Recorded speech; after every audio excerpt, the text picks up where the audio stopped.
கோடை விடுமுறை மற்றும் சுபமுகூர்த்த தினம் என்பதால் திருச்செந்தூர் சுப்பிரமணிய சுவாமி கோவிலில் குவிந்த ஏராளமான பக்தர்கள் சுமார் 5 மணி நேரம் காத்திருந்து சுவாமி தரிசனம் செய்து வருகின்றனர். இதுகுறித்த கூடுதல் தகவல்களை தருகிறார் எமது செய்தியாளர் அருள்குமார். வணக்கம் அருள்குமார், விவரங்களை பகிர்ந்துக்கோங்க. வணக்கம் பிரபாவதி. அதாவது அறுபடை வீடுகளில் 2ஆம் படை வீடான திருச்செந்தூர் அருள்மிகு சுப்பிரமணிய சுவாமி கோயில் கடற்கரை அருகில் அமைந்துள்ளது. மேலும் இந்த கோயில் சிறந்த பரிகார ஸ்தலமாக விளங்குகிறது.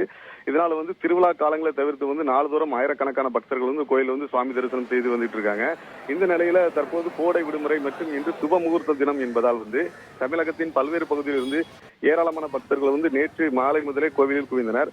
இன்று கோவில் நடையானது 4 மணிக்கு திறக்கப்பட்டு 4:30 மணிக்கு விஸ்வரூப தீபாரதனையும் 6 மணிக்கு உதய மார்த்தாண்ட அபிஷேகமும் நடைபெற்றது. மேலும் தமிழகத்தின் பல்வேறு பகுதியிலிருந்து ஏராளமான பக்தர்கள் அதிகாலை முதலே கடல்ல புனித நீராடி நீண்ட வரிசையில் காத்திருந்து, அதாவது சுமார் 5 மணி நேரம் காத்திருந்து சுவாமி தரிசனம் செய்து வந்துட்டு இருக்காங்க. மேலும் இன்று சுப முகூர்த்த தினம் என்பதால் 100க்கும் மேற்பட்ட திருமணங்களும் நடைபெற்று வருகிறது.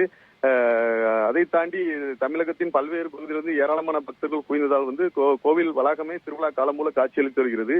மேலும் 1000க்கும் மேற்பட்ட வாகனங்கள்ல பக்தர்கள் வந்ததால் திருச்செந்தூர் நகர்பகுதியானது போக்குவரத்து நெரிசலால் கடுமையாக பாதிக்கப்பட்டது. இதனால் உள்ளூர் வாசிகள் அவசர தேவைகளுக்கு கூட வெளியே செல்ல முடியாத நிலையும் ஏற்பட்டுள்ளது. மேலும் திருச்செந்தூர் கோவில்ல பெருந்த வளாக பணிகள் நடைபெறுவதால் கோவில்ல பார்க்கிங் வசதி இல்லை. இதனால வாகனங்கள் ஆங்காங்கே நிறுத்தப்படுவதால் உள்ளூர் வாசிகள் கடுமையாக பாதிக்கப்பட்டுள்ளனர்.